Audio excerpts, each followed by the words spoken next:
Three very powerful hellos. Hello, I'm Philip Kane, and I am the faculty advisor to the Global Liberal Studies class of 2017. And I teach writing here in Liberal Studies, and I also teach two fantastic Global Liberal Studies classes, one called Experiential Learning and one called Senior Colloquium. And today, we have a very special speaker who will help us take a closer look at the role objects play in our understanding of the world and how we use them to generate academic inquiry. When I was thinking about introducing our speaker, I thought about the fact that there are probably a lot of reasons you use to choose the program you attend. You consider the expert faculty, the innovative curriculum, or the fact that we are in the heart of the greatest city in the world. I thought there might be cheers there, but that's okay. We've got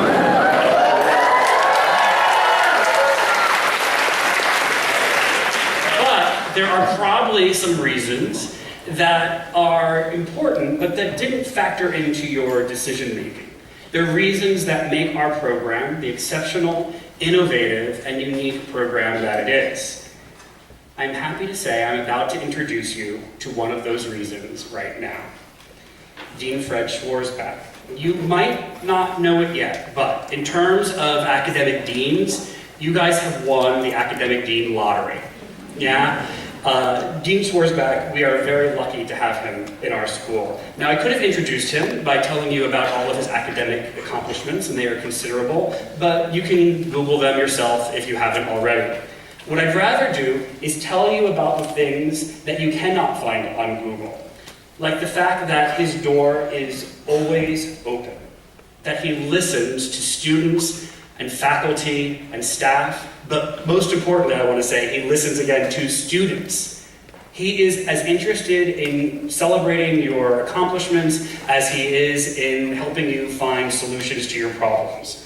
And if you think that's standard operating procedure for deans, I can assure you that that's not how it works out. You should also know that Dean Schwarzbach is tirelessly committed to your academic experience. From your first moment at convocation to your moment at graduation, it is something he has thought about. Sometimes he's thinking about this at 3 o'clock in the morning. And if you think that's not true, I can prove it by showing you my emails that have a timestamp from 3 o'clock in the morning when he's come with a great idea that students will love. During your time here, you'll discover that Dean Schwarzbach is not just a figurehead who sits behind a desk. You will get to know him as a vibrant part of our community. He might not, like some of our leaders, give you a hug at every event that you go to, or he might. I haven't seen it happen yet, but he's open to change. But I can tell you that you will not find on this campus a more dedicated leader who wants to provide an excellent education for you at every opportunity. So it is my pleasure to welcome my friend and colleague, Dean Schwarzbach.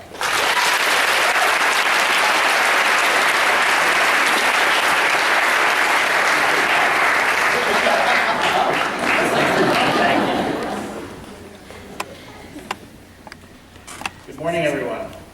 Good morning. That's a little weak. Good morning, everyone. Good morning. That's better. All right, so I have not used one of these before, so you're going to have to bear with me while we figure it out. It's supposed to have a laser pointer. Look at that. Is that cool or what? So I'm going to try to manage the technology without losing track of what I'm doing. But I'm here not as your dean, but as a faculty member, and we're going to talk a bit about freshman reading. Where we start is actually going to be something that you've all done. We'll get to that in a minute. Where we end up, and once you see how we start, you'll be scratching your head, but we'll get there. Where we end up is going to be NYU's Portal campus in Shanghai. How many of you have heard about that? Just about everybody. How many of you are from Shanghai? Yay, hometown. Well, that's where we're going to end up. And I realize it's very early in the morning, for some of you. And you may have a little bit of difficulty paying attention to me for what I hope is only going to be about 45 minutes, if I can stay on track. I'm easily distracted. But just in case you do nod off, I promise you that the very end of my lecture, I will give you a one-sentence summary, which is really what you need to take away. So don't be too upset if you miss anything in the middle. I won't be.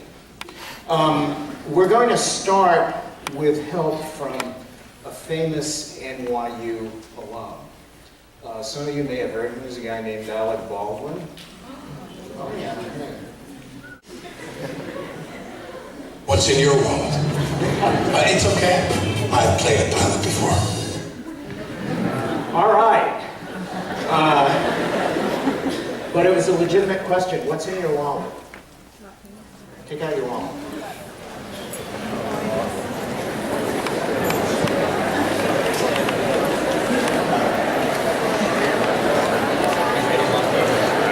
Okay, hold up something that's in your wallet.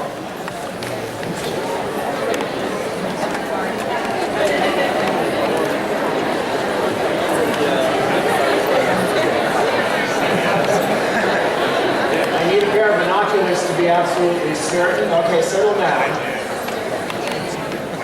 What's in your wallet, for the most part, seems to be small plastic cards. And I also see some cell phones, and I also see some money, but more plastic cards than anything else. So let's take a little digression and talk about plastic cards for a couple of minutes. Now we're going here.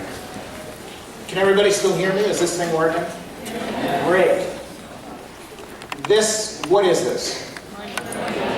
Okay, that's what your plastic cards are, right? It's a form of money.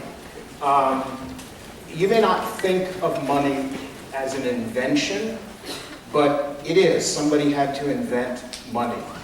And if you look at the total span of time that our species has been on this planet, we've had money for about 1% of that time span. Just sort of naturalize it. It's always been there. We use it not just every day, but 1 billion times a day. But actually, it's a pretty recent invention. The origins of money, some of you probably know, is barter. Barter is just a fancy word for trade. So let's imagine 25,000 years ago, I live on one side of the river, and I have these really cool rocks that chip into sharp edges. You're on the other side of the river, and you have these ash trees, which have saplings that are really straight, long, and hard. We get together one day, and I give you a bucket load of chipping stones, and you give me a whole bunch of those saplings, and lo and behold, we can both make spears. And that's the beginning, essentially, of trade. That kind of exchange barter is useful up to a point. You get to a point pretty quickly where the rocks may be here and the saplings may be 200 miles away. It's very difficult to get the people who are that far away to come together with exactly the right amount of stuff to exchange. But somebody came up with this idea 5,000 times in 5,000 different places. Everybody uses something else other than rocks and saplings. Let's say cows.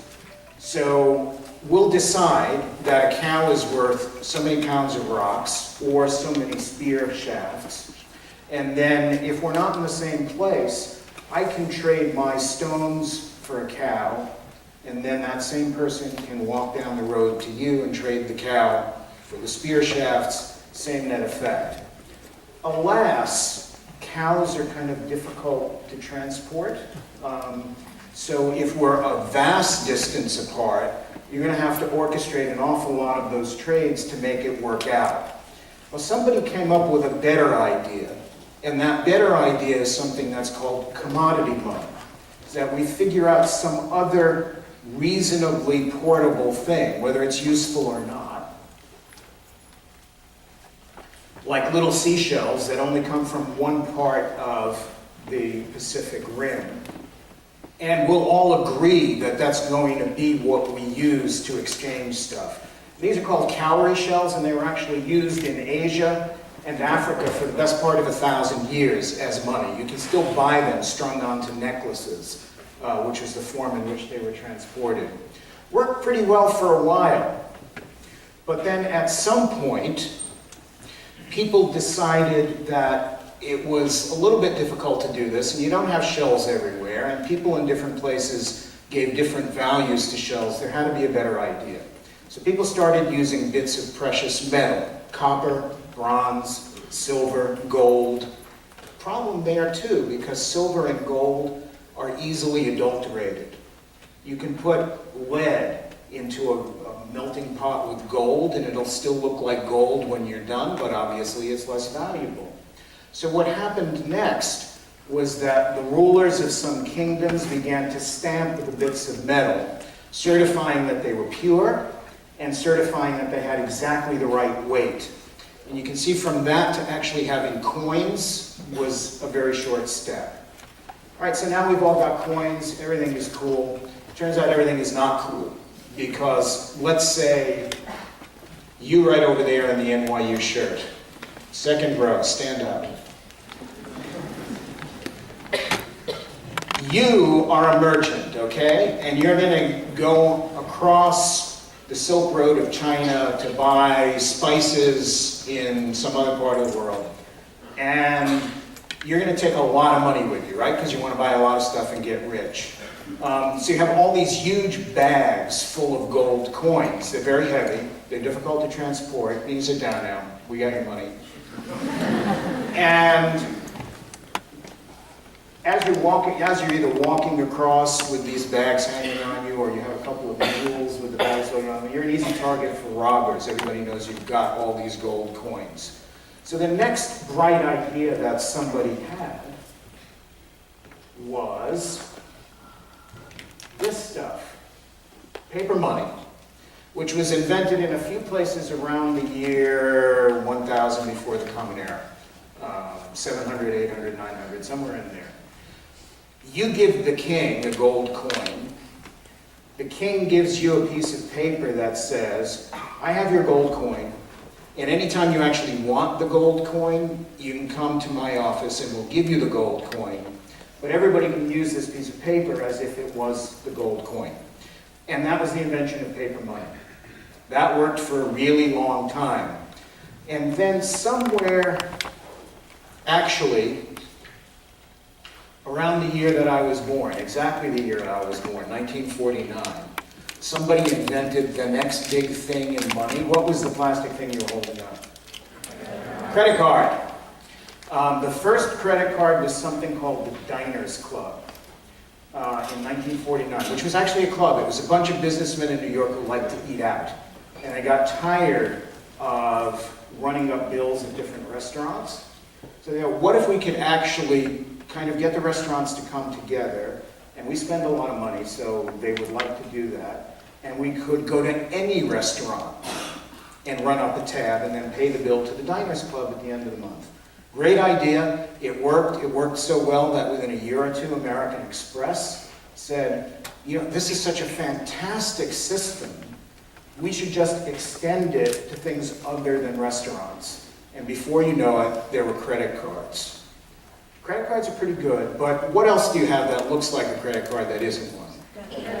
Debit card. Debit cards are the children of credit cards. Almost the same thing, but not quite. Credit card, there's still, from the bank's point of view, a little bit of a gap. You can charge something even if you don't have the money to pay for it. They'd much rather you spend your own money. So in 1967, somebody came up with the idea for an ATM.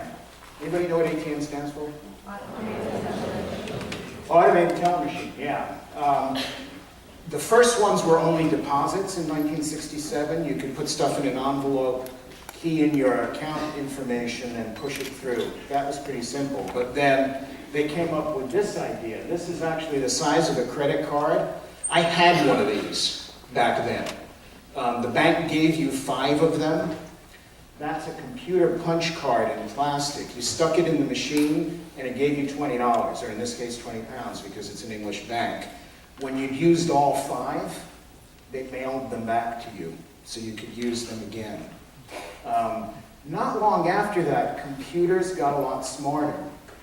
And the banks decided, well, we could actually tie this directly and electronically to your bank account. So you spend the money, instantly deducted from your account, and you can do it over and over again until you run out of money. From the bank's point of view, terrific. Okay. I think you all get the point of this little exercise. And just to make sure, the point of this little exercise is to demonstrate that simple material objects are never simple material objects. They're always complicated. They always involve dense networks of social, cultural, and economic relationships. And it's a little bit like scratching the surface of an object and discovering different colors. That's really what it's like. There are all of these layers. And there's a name for what we've just been doing. It's an academic discipline called material culture. And it is what it says, material and culture combined together into one study. And you're probably already all familiar with it from the book that many of you are carrying, 100 Objects, right? Hold it up if you've got it with you. Wow. That's a very solid material object, isn't it? Now, you all read the introduction to that book? Of course you did. So you know that 100 Objects is 100 objects chosen from the British Museum's vast collections with the goal of demonstrating something about the history of human civilization and culture from its beginnings all the way to modern times through these objects. We have just done a little exercise in material culture. You were also asked to do an exercise in material culture yourselves, right? You all curated 101st object. How many of you did that? And the rest of you still have time. I decided that I was going to do exactly the same thing. So I have curated 101st object. And I'm going to tell you about my 101st object. Now, I have looked at yours, and I'll say a little bit more about yours in a few minutes. Would you like to see my 101st object? Yeah. There we go. Anybody know what it is? It's a little dish. It's a little ceramic dish, which is, as you can see, about 12 centimeters. What's that, like 3.5, 4 inches in diameter. And I'll tell you about it. First of all, it's a ceramic object, and that's something that's interesting, at least to me. And one of the reasons I chose it was because I wanted to talk for at least a minute about ceramics and ceramic technology as one of the most fundamental shifts in human culture. How many of you have thought about ceramics in the last 24 hours? I see one hand. We never think about it. And there's lots of things in our material world we never think about that are vastly important.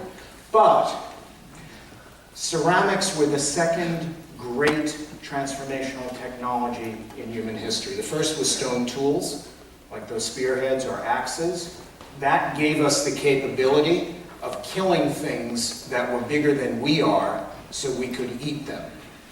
And until we had that kind of reliable food source and surplus calories, lots of other cultural activities could just never happen because there wasn't time. We were too busy picking fruit and berries. But try to imagine your world, New York City, without ceramics. First of all, there wouldn't be any of these bricks, because ceramics is just a fancy word for baked clay. Imagine your world without bricks. This building wouldn't be here, because buried in these walls are hundreds of thousands, if not millions, of bricks. Something else fundamental to our society and to hygiene that would not be there. Plumbing. No drinking water. No sewage. So, let's get back to my object. There it is. It's made of clay. It's kind of crudely potted and crudely decorated, but if you look closely, you'll see that this dish is deeply embedded in a complex narrative of global interactions and exchanges over hundreds of years that moved geographically from China to Western Europe and back again, with detours through Japan, Africa, and the New World. And if you'll bear with me, I'll tell you a little bit about that story. So, first of all, it doesn't look like very much on itself, and there are no markings on the back, so that wouldn't help you.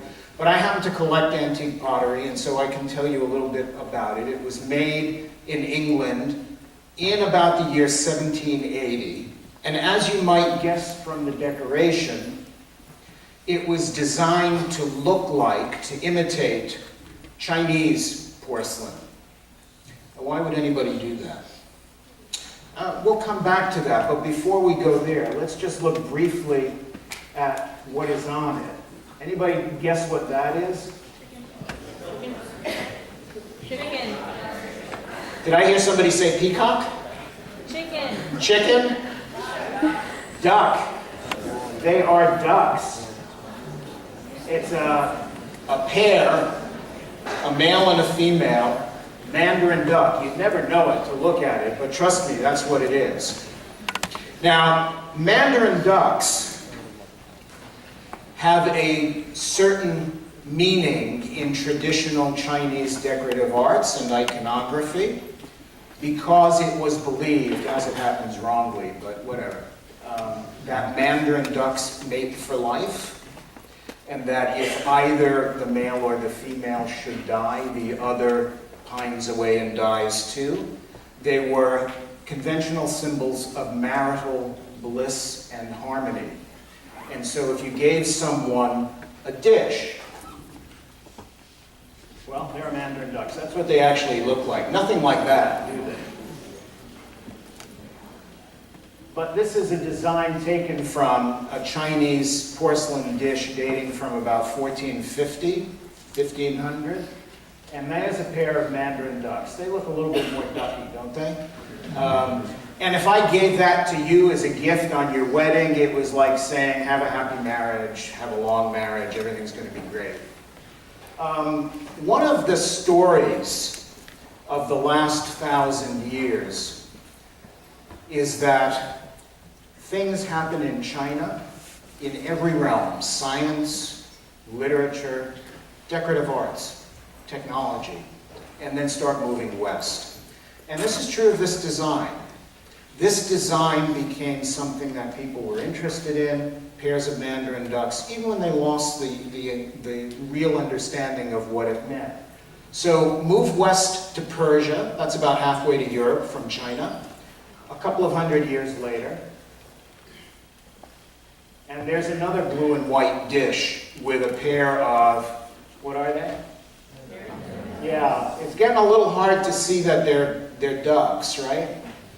Now, by the time we get back to our dish, the duckiness is pretty much gone, but that's where it comes from. More important is actually what this is supposed to imitate, because it is, in fact, an imitation. It looks Chinese, and it's imitating a certain kind of Chinese porcelain, which is called imari, which is already confusing. Where is imari? Anybody know? Japan, of course. It's a place in Japan. Why on earth would anybody call Chinese porcelain by a Japanese name? So here's the story. Middle of the 1600s, 1550-ish, Western traders, first the Portuguese. Anybody here from Portugal? No. Okay. We tried. Then the Dutch. Anybody here from Holland? Yes. All right. Then the English. Anybody here from England? Very good. Exported Chinese porcelain to Europe. They went to China, bought as much as they could get, came to Europe, sold it in Europe. By the middle of the next century, the 1650s, porcelain was becoming one of the most desirable consumer goods in Europe. Everybody wanted it. Everybody wanted to have porcelain. Vast quantities were being exported.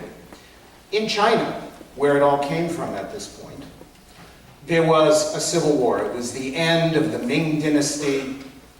Nobody knew that yet, but it was. And after the civil wars, the Qing Dynasty would emerge as the government of China. But somebody during the course of the civil war burned down all of the porcelain factories in the main porcelain producing part of China. The Dutch, coincidentally, let's move to the next slide.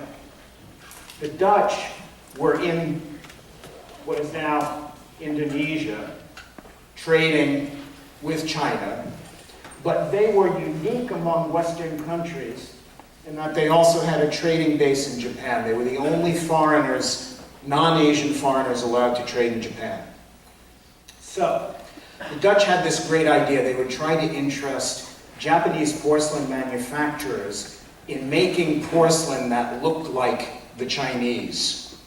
And the place where the porcelain was manufactured was near Imari. So that was how this Chinese porcelain acquired a Japanese name. And for about 30 years, the Dutch imported all this porcelain from Japan to China. Pretty long route, actually. This is the route to the Dutch entrepot in Indonesia, and then from there around the Horn of Africa to Europe. Nevertheless, the quantities were vast. Millions of pieces every year. And we know this because, first of all, the Dutch kept great records, and second of all, there were some shipwrecks that have been recovered, and people have counted how many pieces were on a single ship. The largest number recovered from one ship was 450,000. Okay, so the next thing that happened was that the Qing dynasty was established in China in the 1680s. They reopened the porcelain factories. They undercut the Japanese on price, but they produced copies or imitations of the Japanese imitations of the Chinese porcelain. Got that? By the end of the next century, 1780s, English factories were imitating the Chinese. So what this dish was, well, I'm going the wrong way. There we go. What that dish is an English imitation of a Chinese imitation of a Japanese imitation of a Chinese original. So you might be asking, and if you're not, it doesn't matter because I am, why was everybody crazy for porcelain? Why did everybody in Europe want to own porcelain? And the reason for it was that before porcelain became known in the West, there was absolutely nothing like it. Absolutely nothing. Chinese had porcelain from about 900 AD. By 1300, it was being produced in vast quantities internally for use and also traded throughout the rest of Asia.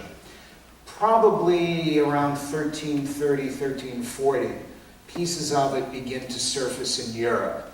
And they were worth what would be in our money, millions of dollars each, and owned only by kings and the Pope initially. Now, people then in Europe either ate off metal or wood. The vast majority of people had wooden plates. When you were done with your meal, you scraped it off with a knife. Disgusting, right? And not terribly sanitary. But you've all eaten off porcelain. You know what it's like. It's easy to clean. It's hard. It has great thermal resistance. What that means is you can put something hot on it or in it, if it's a cup, and it won't crack. Ordinary pottery cracks from thermal shock. So, everybody in Europe wanted to have porcelain, millions and millions of pieces of it being sent to Europe. Why then do the English feel the need to start making their own? Let's move forward again. So what you're looking at there is a Chinese depiction of the tea trade. And as most of you probably already know, one of the things that the English are known for is drinking tea. And that's what they did with the porcelain, for the most part, that they imported from China. They drank tea. That dish that I've been showing you is the saucer to a tea bowl. Didn't match up cups and saucers. What you used the saucer for was you poured your tea into it to cool it off, and then you went slurp. Wouldn't pass scrutiny now with table manners, but that was how it was drunk. So from about 1650, more and more Chinese tea was imported along with the porcelain. Now, tea utterly transformed social life in England, and together with coffee, social life in Europe. Now, the tea came from China. This is the tea being grown. This is the tea being packed. And this is an auction of tea in the East India House in London in about 1790. The problem, if it's a problem for Europeans, was that they had to pay for the tea. And the real issue was that nobody in China particularly wanted anything that the Europeans had to sell. Why was tea so popular? Tea has often been linked to the increase in domesticity and family life during the 18th century. Men came back from the tavern and the alehouse to sit around the tea table with ladies who served the tea. People have even made the claim that all of the gains in public health that we know happened in Europe in the 18th century happened because of tea. Can anybody guess why tea would contribute to public health? Yes? You got it. You boil the water first. Germ theory was way off. Nobody knew that, but the water was horrible. Most of it was contaminated directly by raw sewage. People got sick every day of their lives drinking water. And no idea why boiling water made it safer, but it did, because it killed viruses and bacteria. Here's another example of family life centered around the tea table, a little bit riskier. You don't have to laugh, it's okay. But one thing that is also true about tea, and now we're going to take one of those digressions that bring us to Africa and the New World, is that people in England typically don't drink tea without something else in it. What do most of you put in your tea? Sugar. English milk and sugar, but most of us sugar. It's quite bitter. And so you need sugar. People liked it better with sugar in it. Unfortunately, at this time, in the 1600s, sugar was a fairly expensive commodity. But the Europeans discovered, English, Spanish, French, Portuguese, Danish, that the soil of Caribbean islands and the climate in the Caribbean was particularly well suited to the cultivation of sugarcane. So they set up cane plantations. Horrible, horrible work, growing, harvesting, and making sugar. Terrible working conditions. But even, they still needed to do it from an economic point of view. So the easy way to get a labor force was to enslave all of the Native Americans in the Caribbean islands. That was easy enough. The next problem, however, purely from an economic standpoint, was that those populations were very susceptible to infectious diseases from Europe. People had no built-up immunity to those diseases, and the native population died off in a single generation. The solution, again purely from an economic standpoint, was to import slaves from sub-Saharan Africa. And ultimately, over 300 years, at least 10 million Africans were enslaved and brought to the New World. It's more than the population of New York City. Staggering. All of that to produce sugar, to put into tea. Well, there's an economic issue for Europeans. The prevailing belief about how economies prospered in trade at that time, 17th, 18th century, was that the country that amassed the most silver and gold was the richest country. Turns out the Chinese overvalued silver in our economy. And so it was easy to buy tea and porcelain in China by shipping silver. But shipping silver made the European governments feel like they were losing on the transaction.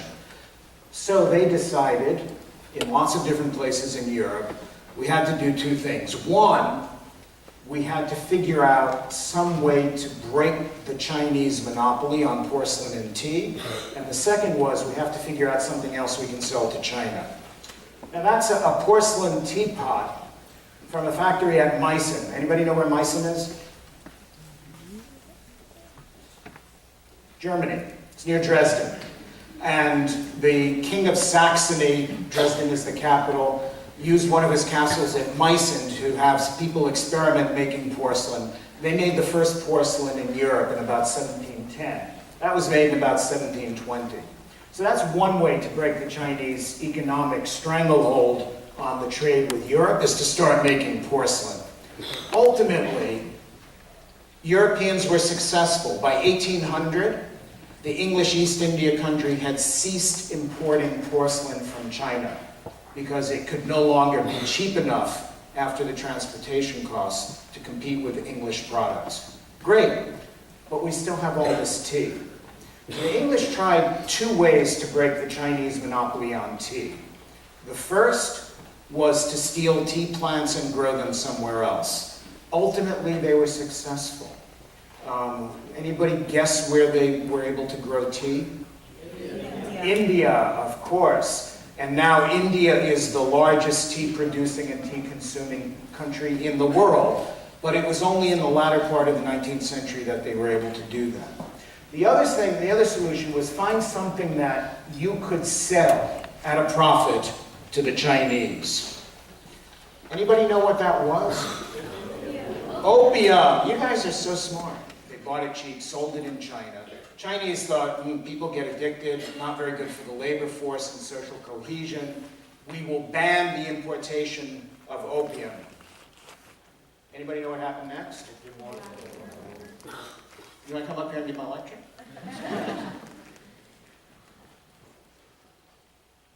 And here we have the noble British Hussars slaughtering the Chinese army in the Opium War. And why was it fought? It was fought to ensure that the Chinese government could not ban the importation of opium. What it did demonstrate, pretty convincingly, if you look at that painting, is that Chinese military power was negligible. And immediately, all of the Western European powers, and later Asian powers too, Japan, started to carve up concessions in China and to force the Chinese to sign trade treaties that were hugely advantageous, not to the Chinese, but to the Western partners. Well, ultimately, the Opium Wars and their aftermath brought down the Qing dynasty towards the end of the 19th century and the beginning of the 20th century, followed by Civil War, Japanese invasion in the 1930s, World War in the 1940s, more Civil War in the late 1940s, and in 1949, what happened? Mao. The communists won the Civil War. Anybody know where that is? It's a trick. Remember I told you that sooner or later we would circle to where? Shanghai. That is on the campus of the East China Normal University in Shanghai. And East China Normal University are our partners in creating the NYU Portal campus in Shanghai. And this year, until our new campus opens, our program is co-located on the ECNU campus. And right at the heart of the campus is a 100-foot statue of Mao greeting everyone. That probably looks a little bit more like the Shanghai you're used to nowadays. But we have somehow managed to travel from that little saucer dish through about 500, 600 years of world history, through Asia, Africa, the New World, Europe, Japan, and back again to NYU Shanghai. Well, believe it or not, given how long I've talked about this little saucer dish, I could actually say a lot more about it, but I'm keeping an eye on the clock, and we have about 5 minutes more to go, after which we'll have time for questions if you have. And I hope you do, questions or comments. But I think we've had a pretty good run on that one little saucer dish. What I would like to do by way of conclusion is just give you a couple of takeaways. And I hope that these takeaways are things that you can bring to the conversation that you'll have with your peers and with your faculty mentor on Thursday. First, I'd like you to understand something, and I think you have, about globalization. Globalization is a word that you hear a lot now. And when you hear conversations about globalization, they typically seem to begin with the assumption that it's a new phenomenon. It's something that's only just happened to the world. Clearly, this is not true. People, goods, ideas have been moving vast distances since almost the beginning of human time. And the important thing to remember is that these movements are not just movements of objects. They're movements of ideas and cultures and values and beliefs. And any trade relationship changes the culture that receives the goods and the culture that sends the goods. 2, I wanted you to understand something about the way we in liberal studies and in global liberal studies approach our academic studies. Our program is interdisciplinary. And if you think of some of the things we've touched upon today, history, politics, economics, art, I could go on. Those are all typical standard academic disciplines. They all have their value. But when you look through a single discipline, it's like looking through a glass tinted one color. Our approach begins from the starting point that the world is complex and not divided into disciplines. And you need to bring all of those disciplines into the conversation to understand its complexity. 3, I wanted to demonstrate for you, and I think after your reading and after your own work on 101st Object, you were already there. But I wanted to demonstrate for you that material objects are not simply material objects. They represent boundary zones between things and cultures. And if you look deeply at any human object, you cannot help but start to expose all of those dense nexuses of cultural relationships that really help us understand who we are. Finally, I wanted to show you, and I hope I have, that what's most important about the past is not the past, but the present. The real issue is not simply to understand the past as a fixed, immutable, unchanging thing, but the past as something that we uncover. And in the process of uncovering it, we begin to make and remake it and make it our own.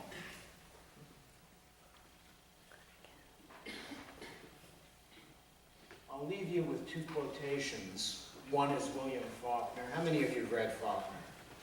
Many of you. That's great. The past is dead, or it's not even past. And that, I think, is really what sums up best what I'm trying to convey.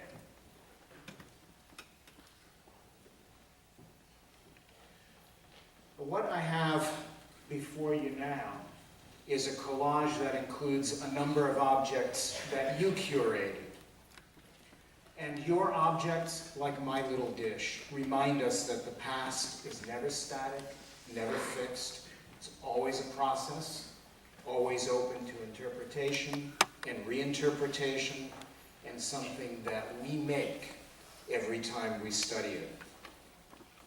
I promised you that you would get a one-sentence summary. Here it is.